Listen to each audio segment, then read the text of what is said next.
Muchas gracias, señor presidente. Muchísimas gracias, señora Chao. Agradecerle su presencia aquí.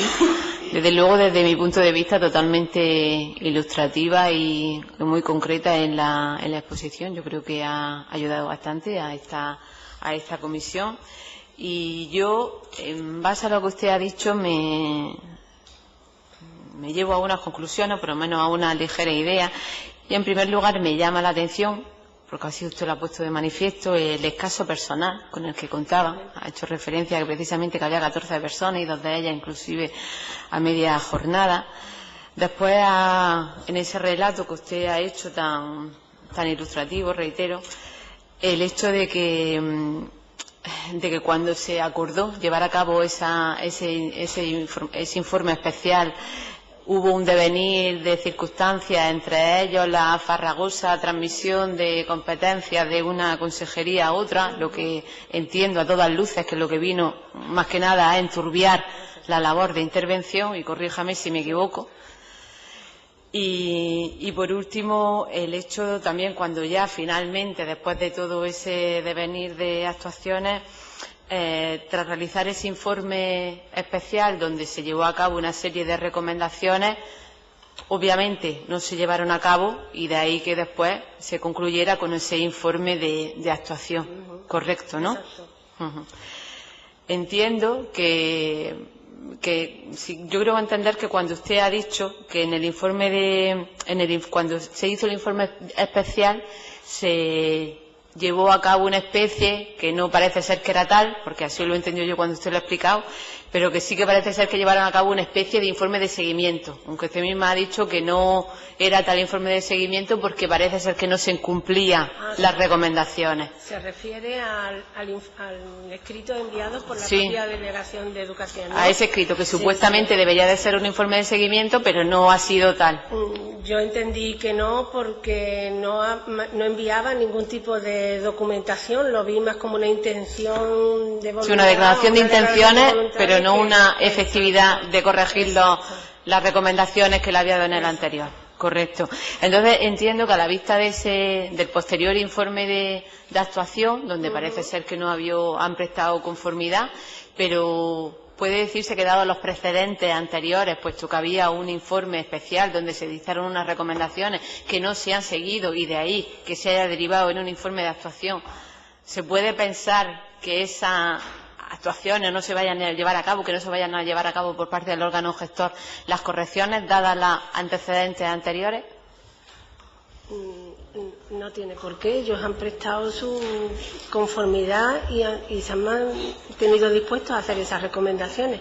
Y a mí, el seguimiento de las recomendaciones del informe de actuación, yo he tenido conocimiento después de los 12 informes, en el que sí, como les comento ahí, a partir de octubre del 2015 se hace un seguimiento de esas recomendaciones de los 12 expedientes del informe. Del resto de las recomendaciones no sé nada. De esos 12 he tenido yo conocimiento porque me lo ha enviado la Intervención General y a su vez se lo ha remitido la Delegación de Educación, y tengo pues los informes de reintegro, las resoluciones de reintegro en algunos casos, en otros casos las revisiones de oficio, en otro caso pues ya se ha dictado la resolución y se le ha notificado al interesado. Pero usted me está diciendo ahora de los 12 expedientes. De los 12. ¿Usted se refiere a estos 12, a los 12 que estaban conclusos de los 55 que recibió? No, yo me refiero a los 12 expedientes con los que yo me pude pronunciar y en los que se detectaron determinadas irregularidades y que se les recomendaba al órgano gestor, que en este caso era la Delegación de Educación, que revisara los expedientes por si procedía, y si procedía, que hiciese el oportuno expediente de reintegro. Esa es a lo que yo me estoy refiriendo. ¿Y expedientes de reintegro en el informe de actuación? Consta que hayan No, dicho. en el informe de actuación se recomienda que se revisen esos expedientes. Y yo he tenido conocimiento con posterioridad que efectivamente de esos 12 Nada más que hablo de esos 12. Del resto de las recomendaciones no sé cómo van, porque ellos no están en mi ámbito. Pero de esos 12 expedientes sí sé que Educación, porque nos ha mandado, a mí me la ha mandado la documentación, pues se han hecho revisiones de oficio, se han hecho las propuestas de inicio del expediente de reintegro, en otros casos se ha hecho ya la resolución de reintegro, es decir, en definitiva, con esos 12 expedientes, esos 12, sé que algo se está haciendo por parte de Educación, que son los que a mí mencionaban en el informe. Y otra pregunta, me ha llamado también la atención, usted misma ha puesto de manifiesto que que se puso en el año 2013 un plan de auditoría, pero sin embargo, usted sabe como yo que el propio decreto 9/1999 y la Ley General de Subvenciones establece la necesidad de elaborar anualmente un plan de auditoría. ¿Por qué hasta el año 2012 creo que se inició el primer plan de auditoría y luego posteriormente en el 2013? ¿Por qué, pese a que la normativa establecía la necesidad de establecer un plan anual de auditoría, no se llevó a cabo? ¿De quién dependía? ¿Acaso había órdenes en contra de que no se llevara a cabo ese plan anual de auditoría? Vamos a ver, no sé si a lo mejor no la he entendido bien o yo no me he explicado bien. El SAE pasa a control financiero permanente en el año 2012. Entonces, a partir de ese momento es obligatorio hacer un control financiero al SAE, que en aquel año, creo recordar que se hacía mediante 3 informes, tres informes cuatrimestrales y uno final, creo recordar, Entonces, ese era el informe de control financiero al que está sometido el SAE en el año 2012. En el año 2013, por parte de la Intervención General y en cumplimiento del artículo 93, se hace un informe especial para un tema concreto.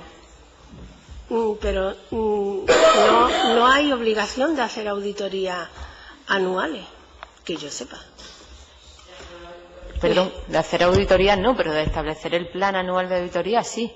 Bueno, pero el plan anual de auditoría lo establecerá la Intervención General con los criterios que estime conveniente. Es lo que yo voy, eso es lo que yo quiero preguntarle, que no se acordó realizar ese plan de auditoría. No lo sé, yo no... En su informe, le voy a hablar de cuestiones concretas que tratan en su informe, pues por ejemplo hace referencia a que no constan en los expedientes los partes de firma de los alumnos existentes. ¿Esto era la actuación habitual o pese a eso consta que se realizara el pago, sino a lo mejor solicitar el oportuno reintegro porque al haber menos alumnos, lógicamente la subvención se minoraría?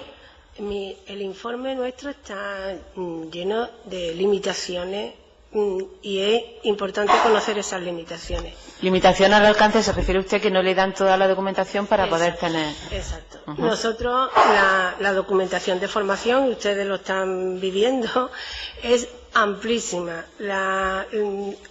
Nosotros pedimos los expedientes, nos llegaron los expedientes un viernes a última hora, lo recuerdo perfectamente, y ese viernes a última hora vinieron un montón de cajas, no sé cuántas, cientos de cajas, que algunas estaban hasta en malas condiciones. Y yo, desde luego, hablé con el jefe del servicio y le dije que no me hacía responsable de quedarme con esas cajas. Y entonces, al día siguiente, el lunes, vinieron personal de formación y al menos nos pusieron las cajas ordenadas, numeradas y con el número del expediente que contenía. A raíz de ahí, nosotros empezamos a abrir cajas y vimos, y además lo digo también en el informe, que a la hora de empezar a abrir cajas, pues vimos que estaban totalmente desordenados, los expedientes no seguían un orden. Entonces, en cualquier procedimiento de auditoría, eso es una limitación importantísima, porque es que ante ese cúmulo de papeles, pues es probable que algún papel trascendente esté en un sitio que no debe estar y que a lo mejor esté y yo diga que no está, pero es que era imposible. Entonces, y yo, desde luego, no tengo ni capacidad ni soy quien para primero ordenar esos expedientes y ver qué estaban. Estamos hablando entonces de una falta de diligencia total y absoluta por parte del órgano gestor. Yo no sé calificarla. Yo lo que sí le puedo decir es que los expedientes estaban muy desordenados, muy desordenados. Imposibilitándote a usted, como está diciendo, claro, poder llevar a su trabajo de forma más correcta. Yo no consta, o no me consta, o no fuimos capaces de verlo. Es que tampoco sé si estaban, pero vamos, no los vimos. O sea, los partes de firma no estaban. Que a lo mejor estaban en otras cajas, o no sé, pero vamos, allí, desde luego, nosotros no fuimos capaces de verlo. Pero ya le digo que el desorden de los expedientes era importante. Fue la gran dificultad del trabajo.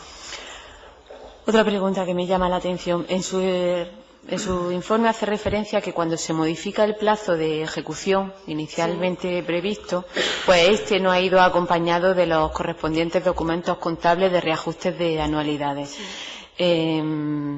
¿De quién era esta responsabilidad? ¿Por qué no se hizo? ¿Quién debía de emitir dicho reajuste? ¿Qué consecuencias tiene lo mismo? Consecuencias prácticas a lo mejor no tiene ninguna. Como los expedientes no se tramitaban, los expedientes quedaban finalmente con el 25% sin pagar. Incluso yo me encontré, en el informe también está dicho, que hay 6 expedientes de una antigüedad importante que se habían ido tramitando desde el año 2010, creo recordar, 2011, 2012, y que nunca habían llegado ni siquiera a proponerse el 75% del pago a justificar.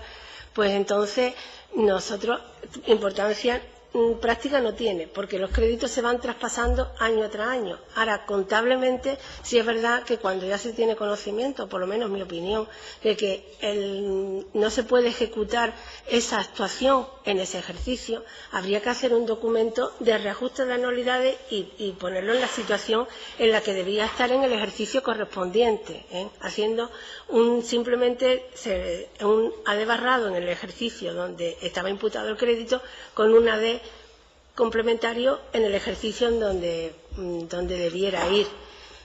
Es mi opinión particular. Eso no se hacía. Ahora, contablemente no ocasionaba más perjuicio porque sí es verdad que los créditos de otra forma se traspasaban como remanente. Y en los expedientes, usted hace referencia también en su informe que en los expedientes de los cursos subvencionados bajo el plan Menta, pues no se recoge que los alumnos cumplieran los requisitos que eran necesarios. Yo entiendo que, dado que dicho plan se vendió por parte de la Consejería como un salvavidas y su concesión no entraba dentro del plan de concurrencia competitiva, pues entiendo yo, por lo menos, y quiero que así usted me lo diga, si no es un grave defecto que no se puedan comprobar precisamente en esos planes que iban destinados concretamente hacia unas personas concretas, que esas personas no cumplieran los requisitos. ¿Qué le parece a usted esto? Bajo mi punto de vista sí que era una irregularidad importante porque esas subvenciones se concedieron sin concurrencia competitiva porque esos alumnos debían cumplir unos determinados requisitos. ¿Sabe a quién le correspondería valorar esos requisitos?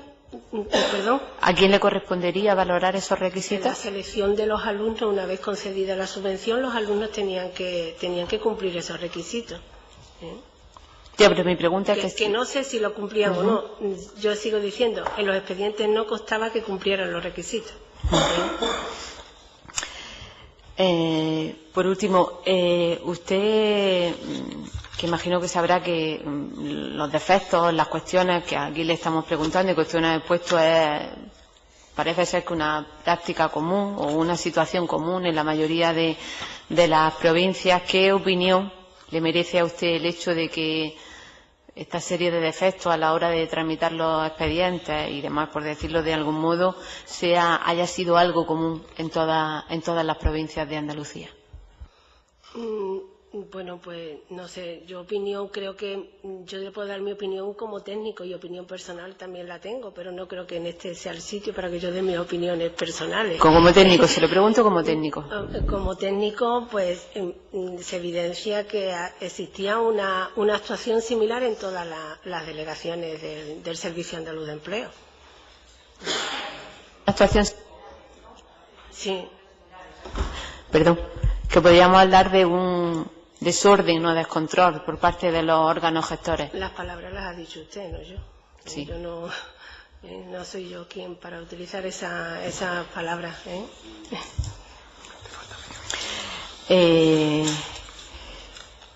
Y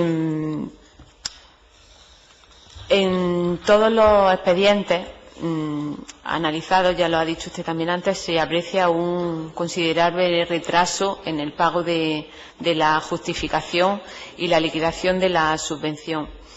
Este incumplimiento de los plazos sería suficiente, ¿no? El hecho de que no se justificara sería suficiente para poder iniciar un expediente de reintegro, ¿no? En principio sí. En principio la no justificación es motivo de reintegro. Pero también es cierto, y yo he conocido sentencias de algunos tribunales, donde la no presentación en plazo de la justificación no implica por sí mismo el reintegro. La no presentación en plazo lo que sí puede devenir es en una sanción por parte de la entidad al beneficiario por incumplir las obligaciones de la subvención, pero no por iniciar de forma tajante un expediente de reintegro, no. Si es verdad que es una de las causas del inicio del expediente de reintegro. ¿Te consta que se hayan aperturado algún expediente sancionador como consecuencia de lo que me está diciendo? No me consta. Hemos consumido el tiempo del Grupo Parlamentario de Ciudadanos. Ciudadanos, Marta Bosquet. Muchas gracias, señor presidente.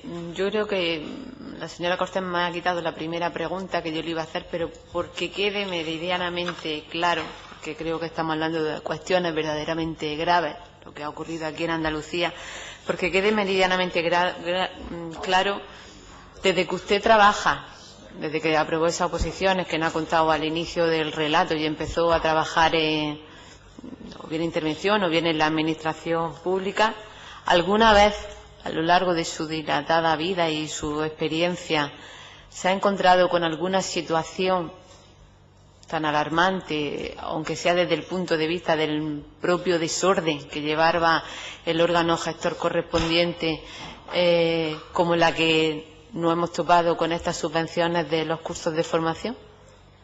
Yo tengo muchísima experiencia en la administración y este año este informe especial es la primera vez que se nos ha encomendado. La primera vez en todo su año, o sea que... Un informe especial de este tipo es el primero que se hace. Y otra cuestión, en las resoluciones, en su informe hace referencia a que se dictan resoluciones de ampliación del plazo de ejecución fundamentada en la falta de liquidez que habían alegado esa falta de liquidez por parte del beneficiario de la ayuda. Esto lógicamente contraviene lo que se dispuso en la orden de 23 de octubre del 2009.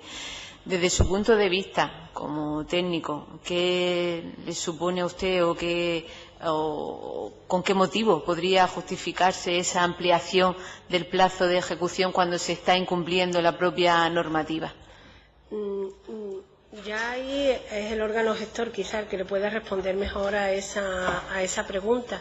Nosotros cuando vimos los expedientes nos hemos encontrado con respecto al plazo de ejecución de las acciones, que viene regulado de una forma muy concreta, tanto en la ley de subvenciones, en el reglamento y en la propia orden reguladora.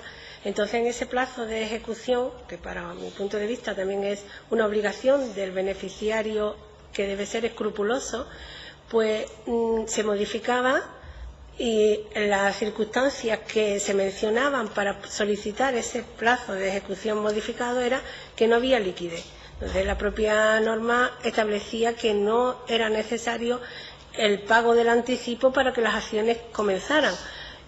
Pero entonces podríamos decir que se modificaban a gusto y criterio del consumidor, por decirlo así, de algún modo. Yo no puedo decirle a gusto de quién. Yo he dicho que se modificaban y que para mi punto de vista los motivos que se argumentaba para poder modificar ese plazo de ejecución no es correcto. No es correcto porque contraviene una norma. O sea, se estaba modificando, la propia administración estaba modificando algo en contra de su propia normativa. Eso es así. Yo pongo el ejemplo de que una subvención, si tiene como consecuencia el arreglo de una calle y se pone a llover durante 2 meses y no se puede hacer esa obra, está muy justificada que se amplíe el plazo de ejecución de esa obra. En este caso, el motivo que se argumentaba para poder ampliar el plazo de ejecución era que es que no había liquidez por parte de las empresas. Y yo entendía y entiendo que el propio artículo, la propia orden reguladora, mencionaba como no necesario el cobro de ese anticipo para poder iniciar las acciones. Luego, para mí, no estaba bien justificado. Sí, que podemos Insisto, concluir que la propia... Para mí, que no fue alegado ni por el gestor SAE ni por Educación. En otra parte de su informe también hace referencia a que la cuenta justificativa pues no se acompaña de todos los justificantes, pues, los diferentes conceptos que sean de gastos imputados y demás. En base a esto, ¿cómo entonces se podía saber si verdaderamente esos gastos, porque hace referencia a que al final solamente se limitan a una hoja de liquidación? En base a eso, ¿cómo entonces se podía saber si verdaderamente esos gastos eran reales o no eran reales? ¿A quién le correspondía verificar que esos gastos eran reales? Imagino que al SAE previamente. La norma no obligaba al SAE a presentar a que se le presentara por el beneficiario esa documentación justificativa. La norma obligaba a que existiera un informe del auditor y una cuenta justificativa. A nosotros en el programa de trabajo se nos pidió que estuviesen esas justificaciones y esa documentación. Y de hecho en algunos expedientes el SAE la debía pedir porque estaba. Y nosotros nos pronunciamos con las que estaba. Pero la norma es la que no lo pide. ¿Ha concluido el tiempo del Grupo Parlamentario Ciudadanos?